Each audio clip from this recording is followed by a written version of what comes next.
be joined by the honourable guest, the world's most dangerous man, the one and only Ken Shamrock. And Ken, before I get talking about Valor Bare Knuckle for all our Irish audience and listeners, I do believe that the world's most dangerous man has got a good bit of Irish heritage and Irish blood running through his veins. Oh yeah, 85%.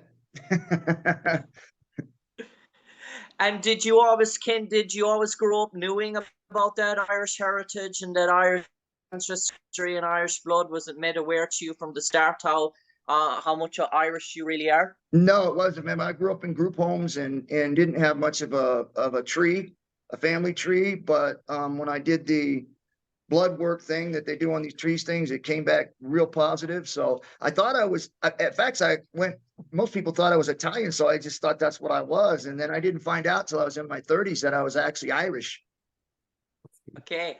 And Ken, it's exciting times for you and your company, Valor Bare Knuckle Boxing. You might enlighten all our audience, all our listeners, what's been happening in the world of Ken Shamrock for the last year or two, and especially about this promotion. It's really going from strength to strength. Yeah, we started out back in 2019, and we did a show. I wanted to jump into the promotion part of it, but when I jumped into it, I wanted to do something, especially since the experience that I had as a fighter. I always felt like if I had the opportunity, I wanted to bring back bare knuckle because I felt like that was the truest God-given talent when it came to fighting. And so I jumped into this bare knuckle scene when it first started out, kind of in the beginning, and built a team around me. Did one show in 2019. It was a hit. COVID hit. Obviously, we didn't want to do it without the fan base and, all the political crap that was going on. So we just started building our business structure, built some apps, kind of built up our team more, and brought in some really strong people and influencers. And so now we're here getting ready to put on our second event in Jacksonville, Florida, October 27th at the University of North Florida, UNF. And we're very excited about that. We did a lot of what we call tryouts in these different cities in the Florida area to be able to put on some of this young talent that's in Florida in the bare knuckle scene. And then we've got a big time heavyweight match that we'll announce in about a week. I don't want to announce it right now, but I truly believe that this heavyweight fight is going to be a huge fight. I mean, I think these two guys, in my opinion, are two of the biggest hitters in the heavyweight division. And Ken, you mentioned about marketing and publicizing this company, Valor Bare Knuckle Boxing. I see you're under the FITE TV network as well, which streams all over around the world. So how exciting is that to get not only USA and Canadian publicity and promotion, but to go out there to an international audience, to be seen all over the world here in Ireland and the UK via FITE TV network and other resources like that? Yeah, well, Valor's only, like I said, done one show so far. And so there's been other bare knuckle organizations out there that have been doing a lot more. And since 2019, we've kind of sat back and watched what everybody else was doing, right and wrong. And now we're coming out and launching our event, being able to have that experience of what other people were doing over in England and also here in the States, being able to find things that were working and not working. And so now we're going to actually implement that October 27th when we do our fight at UNF in Jacksonville, Florida. And we truly believe that this is going to be a very, very good fight. Not from just the undercard, but the main event, I believe, is going to be one that people are going to make sure that they see. And again, like I said, we have the opportunity to really come out with something that is so much different than what anybody else is doing in the bare knuckle scene, because when people talk about bare knuckle, and I always say this every single time they say Valor, it is a true bare knuckle. And when I say that, I'm not putting down anybody else. I'm just saying that our organization is true bare knuckle. There are no tape on the hands. And in other organizations, you see them, they tape up to the knuckles. And to me, I'm just thinking to myself, you can't call it bare knuckle fighting if you're literally taping your hands. And so that's why it's very important for us people to know that we are the only organization that is true bare knuckle, and being able to go in there and try to be able to have fights that people want to see. And the only way you do that is by influencing the rules so that you're forcing action. And one of those is to have no clinching. Can you imagine back in the day of Mike Tyson and they weren't allowed to clinch? I mean, like, we would have had great fights, but because the clinching was part of the boxing, they were able to throw 1-2 and then clinch him, 1-2 and then clinch him. And the referee's constantly breaking up and breaking them up. And it killed boxing. It killed boxing because of the clinching, in my opinion. So we're taking that out. And also, when it comes to no ropes, no cages, if you get hit with a shot and you start wobbling, most people will back up into the rope or the cage and they'll do the pickaboo and they'll survive the round and they come back and fight again. You're going to have to use your footwork. You're going to have to use your striking to be able to survive that round if you get hurt and not be able to lean up against something to help you get through that round because it's not there. So what we're trying to do is that we're trying to create an opportunity for fans to come watch fights that are exciting. And we truly believe that's what Valor Bare Knuckle is going to do. And I suppose, Ken, has it been a natural transition for you to front up this sort of company, given your experience of working in the WWF, UFC, MMA, and all the legendary fights that you had throughout the career, all the acting, all the camera stuff? Has this been an easy transition for you in terms of going behind, fronting up the company, fronting up a new company, being a business figure, being a publicity head? Have you found that an easy transition for you given your experience, or do you still see yourself as that fighter guy?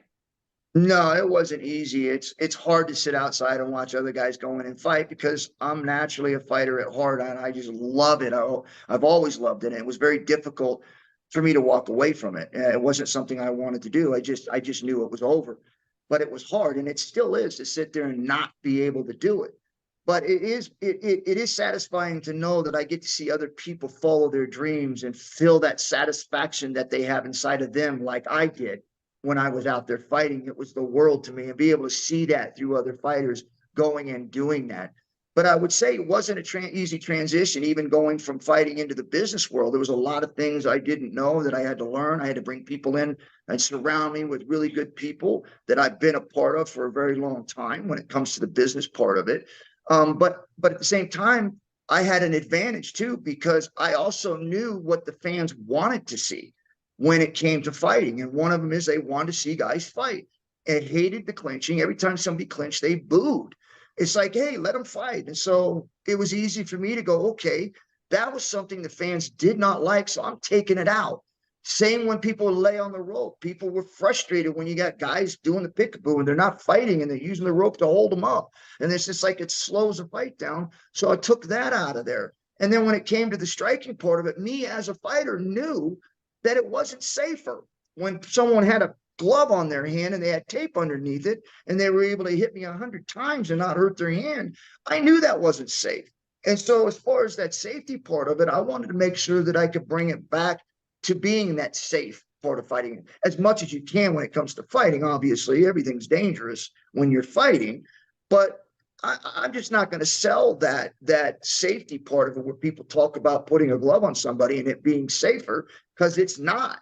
All you're doing is protecting the fighter's hand, not the fighter's head. And you mentioned that sort of transition to be a big business figure, but you have so much experience, so much history. Did you ever see yourself, maybe that coaching, that mentorship sort of in terms of fighters as well? Is that something that still ekes you out in terms of a personal ambition, or do you see yourself happy to be that lead guy and let the talent take care for themselves and the talent put on the shows? Yeah, I got to a point where I'm not very good at training people, because I can't get down on the ground and roll with guys and spar with guys. And that's when I did my best training, was when I was able to actually do it with them. I wasn't the kind of guy that sat outside and was able to be more technical guy by explaining it to them and talking to them. I had to be hands-on. And so I'm just not capable of doing that now. And so it's best for me to step back and let people who are literally really good at doing that stuff get these guys where they need to be. But the joy for me is being able to give these fighters an opportunity to be able to follow their dreams like I did. Mm. And Ken, in terms of Valor Bare Knuckle, obviously this is the second event for you. You guys, you have sort of big plans. Where do you see this company, or where do you see Valor going in the next 2 to 3 years? Well, personally, I think just from the experience I've had with the UFC early on and the Pancreas organizations early on, and actually and the bare knuckle when it first started 2019, watching where it's at now, it's very, very familiar to me, man.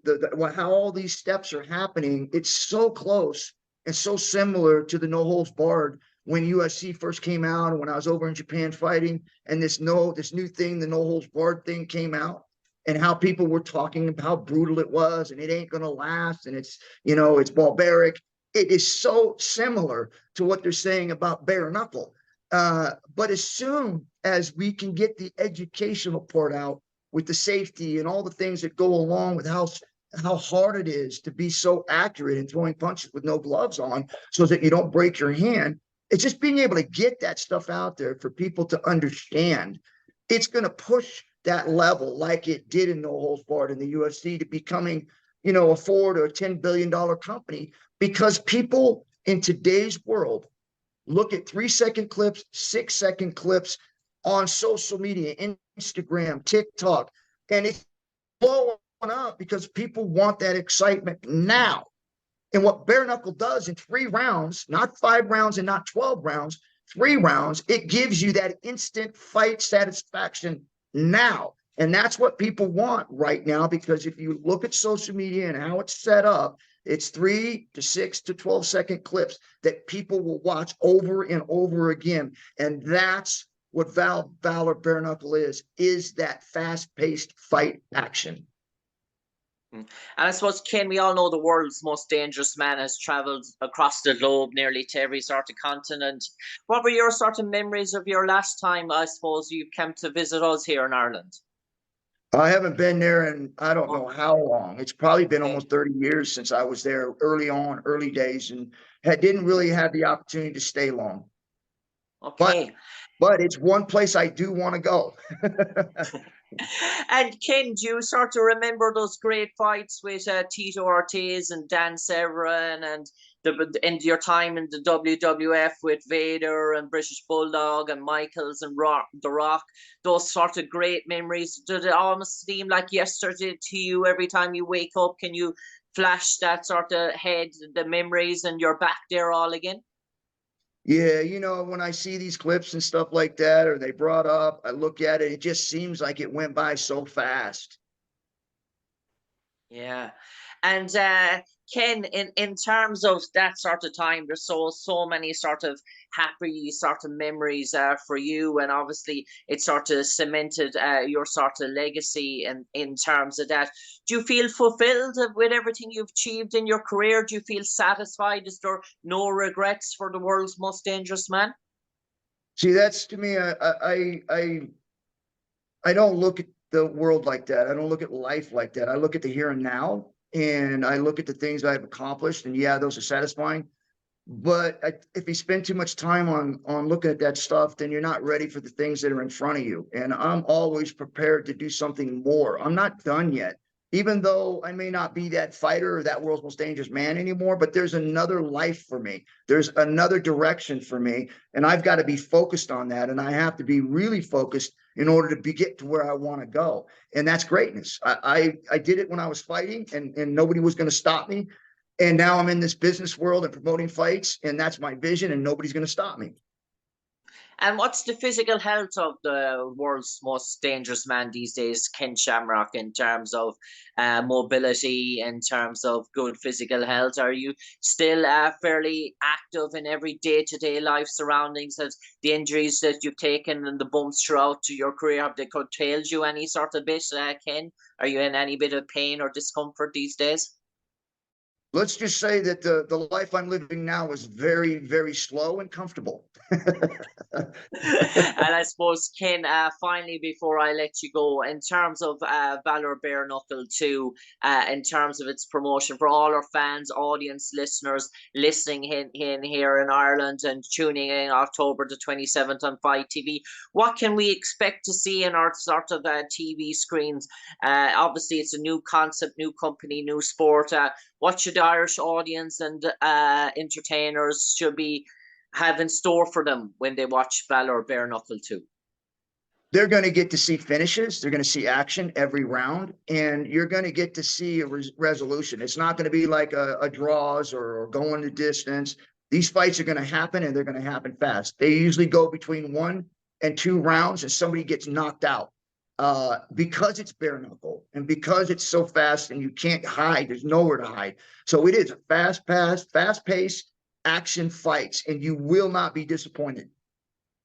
On that note, from me, Jim Conlan, to the world's most dangerous man, Ken Shamrock, thanks for joining us today to promote Valor Bare Knuckle Boxing 2 on October the 27th. Can be seen all across Ireland on the FITE TV network. Do tune in to see what is going to be the growth of one of the most upcoming businesses in the next 2 to 3 years in terms of the fight industry. And we get to see the one and only Ken Shamrock on our TV screens yet again. But for the moment, from me, Jim Conlan, to you, Ken Shamrock, stay safe, take care, God bless. Do visit us in Ireland and keep the Irish blood running through your veins. Yeah, thank you. I appreciate you guys. God bless. God bless.